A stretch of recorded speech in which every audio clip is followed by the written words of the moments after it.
Hey everybody, welcome to the first episode of the Krav and Stuff Podcast. I'm your host, Brayson. Thanks for joining us today. So we're starting this podcast off to let the people of Spokane know, what Krav Maga Spokane is all about. And I wanted to start off by introducing myself and kind of giving a history of how did I get into Krav Maga. I was a former commercial industrial electrician. I went through a 5-year trade school to achieve that. And at the time that I found Krav Maga, I was living in Boise, Idaho. So living in Boise, Idaho, I just purchased a house. I'd been married for a couple of years. Life was pretty good. The crash of '08 came. And with that meant I no longer had a job. So I had a mortgage, I had the vehicle payments, I had all the bills that we all have in our everyday lives. But now I was on Idaho unemployment. I believe at that time it was like $315 a week or something like that. I believe my mortgage was $1,500. So if you do the math, it doesn't add up. But nonetheless, I'm in Boise, I'm laid off. And then with that, my father's cancer came back. And so my father passed, unfortunately, at the age of 56. And so that was a stressor in my life. And I also didn't know that I would soon be going through a divorce. So needless to say, I didn't feel very good about myself. I didn't have a lot of self-esteem, not having a job, not having income. And so I found I had a ton of time and I was just watching a couple of shows, one on Discovery, one on History Channel. And they were both not paralleling each other, but they were traveling around the world and they were showcasing different martial arts. Within a week of each other, they both showcased Krav Maga. Now, I had never heard of Krav Maga. I remember literally sitting up on the couch and I was like, Krav Maga, what the hell is this? The way they displayed it was very impressive to me, right? Like I'd seen a lot of other martial arts, but I was like, I'd never seen anything quite like Krav Maga. So I decided to check it out. Hey, let's see if there's something in Boise. So I looked, there was a training center. It was a training center inside of a traditional martial arts. We'll talk on a different episode about, traditional martial arts with Krav Maga compared to a standalone facility like the one that I'm in right now, Krav Maga Spokane, Pure Krav Training Center. So I signed up for my first class. I head on down there and I'm waiting in the lobby and I'm sitting on like these wooden pews. And class was finishing up and I'll never forget, like this dude comes off the floor and he goes into the bathroom. And the bathroom was really close and like you could just straight up hear him. He was just puking his guts out there. And I'm like, oh my God, what the hell did I get myself into, right? I was like, what is gonna happen? There was part of me, and there was like a 50-50. I was like, maybe I should just go. But I stuck it out and took the class and I'm so happy that I did. So took the class. It was absolutely, something I didn't know I needed in my life at that point in time. But I remember driving home and the gas pedal, brake pedal, the gas pedal was super, super hard just because of the stance, right? I had never done a martial art like this before. I did a little bit of Taekwondo in college, but I had never taken a martial art quite like this. So my calves were super smoked and fatigued. So I remember that drive home was a little bit more difficult. Get home, I believe it was the next day or whatnot. Wife at the time asked me, she's like, hey, did you take your Krav class? And I was like, yeah, I did. She's like, how was it? And I was like, it was absolutely amazing. And she's like, did you sign up? And I was like, no. And she's like, well, why not? And I was like, because I'm on Idaho unemployment. I'm making like $350 a week. She said, and this is great advice, that she said, if you love it that much, can you afford to not do it? And so one of two influential quotes in my life that helped put me on this path. And so I was like, oh, okay. So I sat down, I ran my budget, and I found like, hey, I can make this work. So I started taking every single class that they had. I remember buying some gear off of eBay. I bought like a box of like $50, just like a used box that had like headgear and MMA gloves and boxing gloves and some shin guards in it. And yeah, they were used, but hey, I was broke. I needed a little bit of gear. And so that began my quest of training in Krav Maga. They had two training centers, one in Meridian, one in Boise, and I was literally taking every class that I could. At one point in time, I remember them asking me like, do you have a job? And I was like, no. So I was like taking every single class. My goal was 100 classes. I wanted to get 100 classes as fast as I could. I mean, I'm kind of a goal-oriented guy, like give me a goal on the horizon and I'm gonna do everything within my power to just crush that goal. So I'm just Xing off the days on the calendar, right? Every X on the day. Well, in the midst of that training, the head instructor, he'd asked me, he's like, hey, are you interested in becoming an instructor? And I'd never thought about it before, but I was like, sure, why not? I'm like, tell me what I need to do. So he started using me for assisting, holding the pads and demonstrating, pretty common to what we do to this day here at our training center. But then he said, hey, there's some training coming up, and I want you to go to this training. I think it'll be really good for you. And so the organization that I started with Krav Maga Worldwide, they did continuing education for their instructors, and they would do it at specific different training centers. And so they're based in LA. And so this time for this one, it was in Junction City, Oregon, really close to Eugene, Oregon. And so at that time, my wife happened to be working in Eugene, Oregon. She worked for Albertsons and she was working there. And so I was like, well, this is just meant to be, right? So flew into Seattle, got picked up, and I was recovering from a head cold. And so for those of you that exercise, try reminding yourself of what it's like to exercise after recovering from a head cold, right? Because you feel good, but your head is just still clogged up. So I remember I had that going for me. And so I show up at the training center, and this is in Junction City, Oregon, and Kirsten and Oneness own that facility. Another episode down the road with those two. Huge influences in my life in Krav Maga and just in life in general. So anyway, I'm in this training center, and it's huge. It's like in a giant warehouse. So half of it was a gym, and the other half of it was just, they had segmented off for their Krav training center. So super high ceilings, fluorescent lights. It was your typical training center. But I was completely out of my league. Keep in mind, I'd maybe been doing Krav Maga for a couple of months, like I wasn't quite to my 100 classes yet. And I just remember getting with someone, partnering up and working on some drills, and it just felt so overwhelmed, right? So overwhelmed. The one individual, I remember we were working through a defense, and he comes up to headbutt me, and he had dreads, and his dreads came flying forward, and I remember just going like, what the hell have I gotten myself into, right? So anyway, I go through that training, and it was 1 or 2 days. It's usually like 4 or 5 hours a day that this training is, most training for us for the continuing education like that. Traditional, when we're going for certifications, it's like 8+ hours a day. So I remember at the end just having my absolute ass kicked. I was just tired. I was recovering from a cold. But that moment in time was such a huge moment. I didn't realize it until later on down the road. So anyway, I head back to Boise, and everything proverbially in my life just burned to the ground. Wife comes to me, files for divorce. I had found a job, so that was a little bit of a help, but I was working graveyard shift, which is miserable. And so within a month of, let me rewind the tape a little bit more for you guys, actually. So my father passed, and it was a tough one. I might have a different episode about, the relationship I had with him and whatnot. It wasn't the best, right? It wasn't the best. But he passed. And that was a rough one to take, I mean, if anybody's lost their parents, it's a tough one. It's a loss. Within 2 months of that, my wife asked me for a divorce. So for me, it was a 1-2 punch. Within 2 months, and a divorce, it equates in our bodies, I believe, similar to a death. So I had dealt with 2 of those. And so my solution to the problem is just to quit my job and load up my car and go to the Florida Keys. Florida Keys is where I had spent a week to 10 days every year for almost a decade. Loved it down there, learned to scuba dive, just loved the weather. And so I was like, fine, I'm out. So I packed up my car. I had a Dodge Magnum. It's one of those wagons. And basically I lived out of that car for like 9 months. So I hop in my car and, leaving everything that I had, worked for and built just behind, just walked away from it, right? Put everything else in storage and hopped in my car and started making a trek across the country. I'd never even been across the country. So, driving through states that I'd never been in.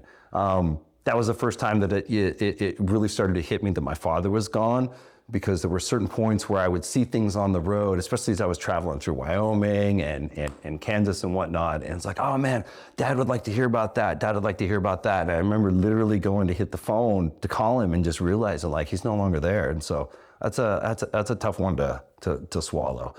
So traveling across the country, I get down to the Florida Keys. I got hooked up with somebody who actually he had a Dodge Magnum himself. And so I met this guy in a forum and found out that he was in the Keys, because I was like, oh, dude, I come to the Keys every year. So he's in the middle of the Keys, he's in Marathon. He's like, come down here, I'll hook you up, I'll get you all set up. So I think it took me 3 days to get there. I rolled in pretty late, and I think this is in April, May, so really close to this time right now, all those years ago. So I show up, I'm in a small little apartment. He had got me hooked up, and this was my new life. And so here I was, living out of a car, got everything unpacked. Tiny little room, hot as hell in the Keys. I don't know if you've ever been down in Florida, but it's hot. It's really hot and humid. I actually remember in that apartment, or no, you call it apartment, but it's just like a hotel with a kitchenette in it. And the damn raccoons, there were rats. There were rats in the ceiling, and they were literally gnawing their way through the shower, and they were sticking their nose down. So I had rats. Above me. That was great. But anyway, my day consisted of sleeping in until about noon or 1 o'clock. I would go hang out by the pool. And then as the sun started to set, I would pour my glass of wine or whatever drink I wanted to, walk about 50 yards down there and watch the sunset. And then I would go to the bar. And because I didn't have a job, that was my day over and over and over. Didn't get unemployment. My boss screwed me out of that because I gave my 2 weeks notice and he forgot to tell the company I worked for. So I had no unemployment. All I had was my savings, and I happened to be also a part-time realtor. So I had just closed on a condo. And so I was living off of that condo money. That's all I was living off of.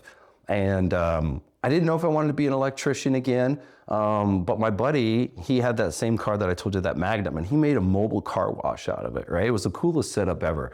He had a power inverter and tanks and all that stuff. And he had this great gig set up. He would go and wash cars for people. I mean, people would pay for him to come to their house and wash their car. And I helped him out with a little bit. And so he was like, well, hey, if you want to, I can hook you up. We can set your vehicle up and you can take the Keys north. And so he gave me a specific area that he would set me up for. So I had a truck that I was trying to get shipped from Boise to the Keys, but I was having a tough time getting the truck shipped. The cost of shipping was not what it is today, that's for sure. So anyway, thank God the truck didn't get shipped. Because my buddy says, hey man, why don't you hold off on that? Because a lot of people that come down to the Keys, they don't really last that long. And I'm like, man, no, I'm good. I love it down here. I love the weather. Until I had to start to work in that weather. And then I was like, oh my God, I don't know if I can do this, right? And one of my buddies gave me a call, and keep in mind, I was a commercial industrial electrician. He gave me a call and he says like, hey dude, what are you doing? Where'd you go? And I was like, oh man, divorce, I'm down here in the Keys. And he's like, what the hell are you doing down there? He's like, get your ass back here. There's great jobs. Let's get you back to work. And so I was like, okay. So load up all my stuff, hop in the car and travel all the way back across the country, stopped off in Boise. And then I headed to Wenatchee. So I was a union electrician. And so great choice in life. Dad's advice, was helped get me into that. But that trade school really helped set me up to get into this position. And I can talk more about that in a different episode. So anyway, I get on a job, but let's rewind one more time. Sorry, I keep doing this. First podcast, guys, be patient with me. While I'm down in the Keys, I realized, like, dude, if you don't start doing something, you're gonna end up in the bottom of the ocean, right? Because all I was doing was sleeping and drinking and partying. That's all it was doing. And so I was like, okay, dude, you gotta up yourself, right? So I started getting up early in the morning to try and beat the heat to go jogging. You can't beat the heat down on the Keys. You can get up at 5 a.m. and it's gonna be 80, 85 degrees. So anyway, I have a path that I was running and I would come back. And then that box of stuff that I bought off of eBay, I had like some thin MMA gloves, and I just started shadow boxing. Like, I didn't really know how to strike very well at that point in time, but I was trying, right? And I remember shadow boxing on some palms, right? Some of those banana palms are kind of squishy, so it's not like hitting a real palm tree. And so I remember I'm shadow boxing and hitting that banana palm, and some guys that are coming down the fish, they kind of slow down and they're like, do you know what you're doing? And I was like, I don't know, but at least I'm trying, right? So running and shadow boxing and just trying to keep myself, get myself back on a better path. Cause like I was at rock bottom. That was a dark, dark time of my life. I mean, it really was rock bottom.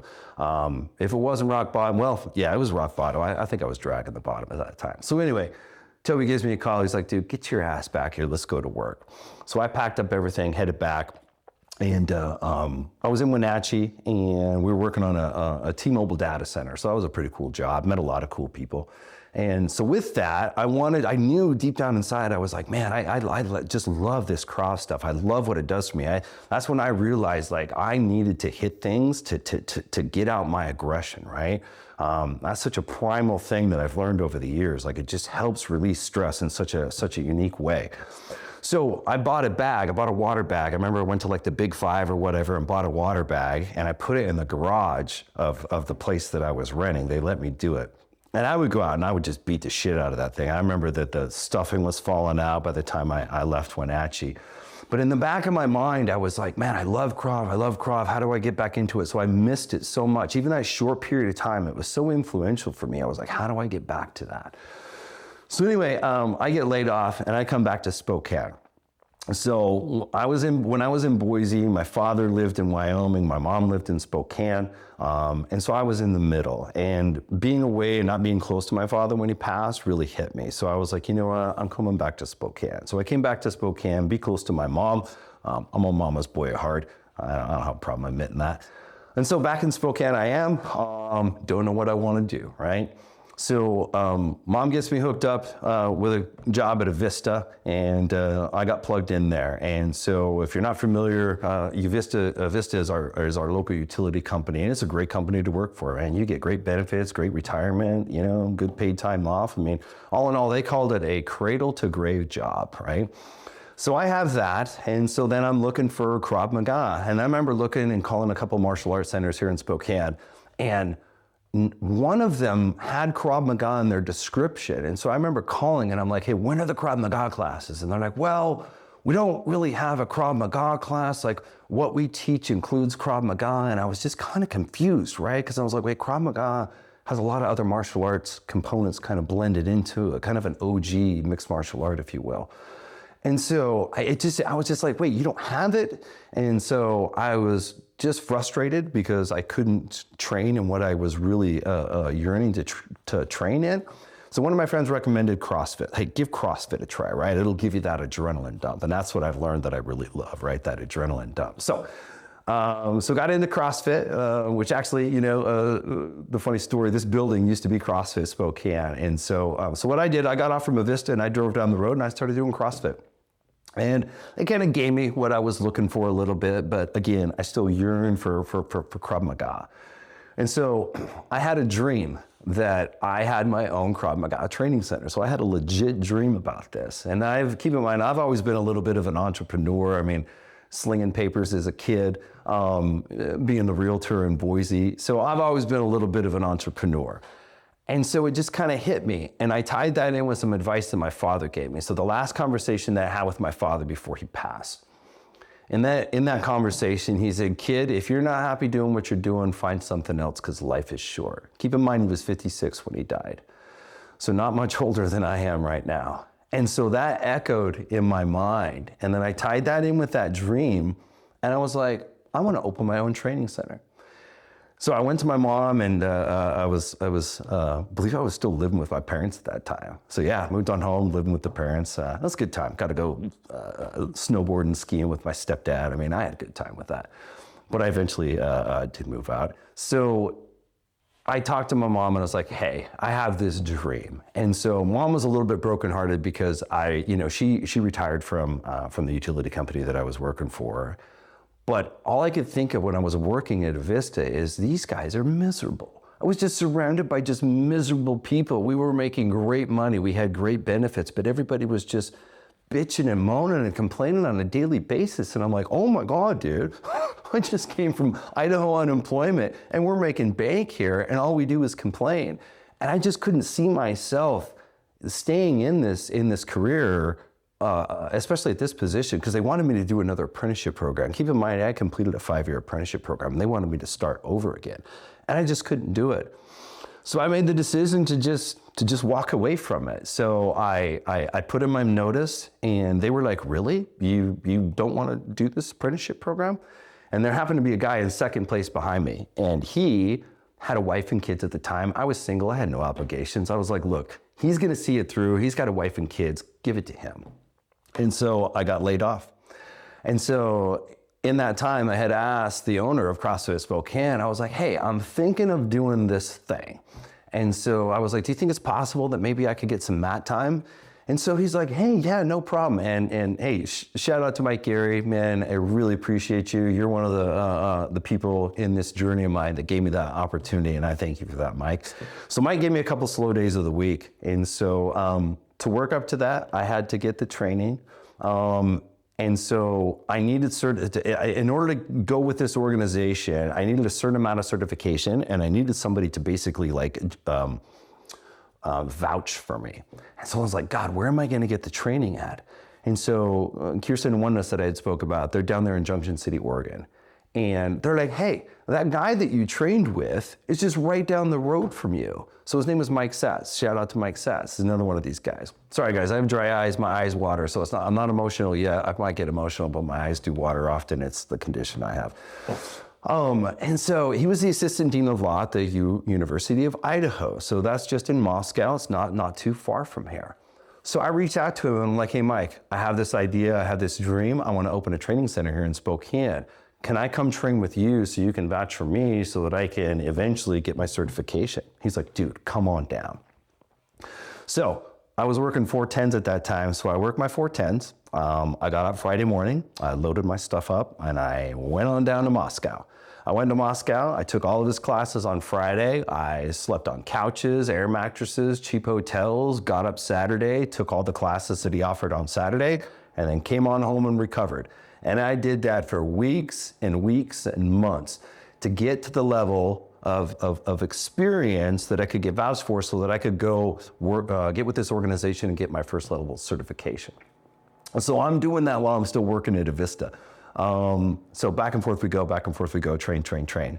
And so then, like I said, I quit Avista and, decided to jump all in, man. I was like, look, I got to go all in on this if I'm going to do it. Because a lot of folks don't have that capability when they open up like a training center like this. Like if you'll notice, you'll look on the schedules, they're only open in like a few days in the evening, not very often in the morning. Because it's tough, because if you don't have the membership base to provide for you, then you need to have another job. That's just all there is to it. So that's what I did. I walked away. I started the training, and then I went for my first certification. And I went down to, Texas, help me out here. San Antonio, Texas for 7 days of training. What a great time. That'll be a story for another time. But that was the beginning of how I started Krav Maga Spokane. So I had no experience. I had no education in this. I had some college, I had a trade school, and I had some ambition, and that was it. And that's how I decided to open up Krav Maga Spokane. And so teaching a couple days over there, we opened up in 2009. Base level, right? Base level. I knew when I started out that I needed to work really, really hard to further my education, because I knew that starting off, especially a new martial art, a lot of people like to talk trash about Krav Maga. We'll have an episode about that. So I knew I was a new guy in town. So just keep my head down and train, And so that's what I did. And so we grew out of the spot here. It's actually on the other side of the wall over there. And we moved over to my own location, separate location. And and that was the beginning of it all. So it's been such a fun adventure, guys. I'm really excited to kind of break down the details about, specifically like what I love about Krav, like how I got tied in with Boss Root and Systems, and how our training center is so unique compared to other Krav Maga training centers, and how we just have such awesome staff. So appreciate you being here and listening to the journey that we're about to go on, and how I got into Krav Maga, but that's pretty much it. This is all just a dream, and here we are 17 years later. So appreciate it. Hey, if you guys liked it, the video, you found it interesting, like it, share it with somebody, comment down below. But we appreciate it, and I appreciate the support. So we'll see you on the next one. Thanks.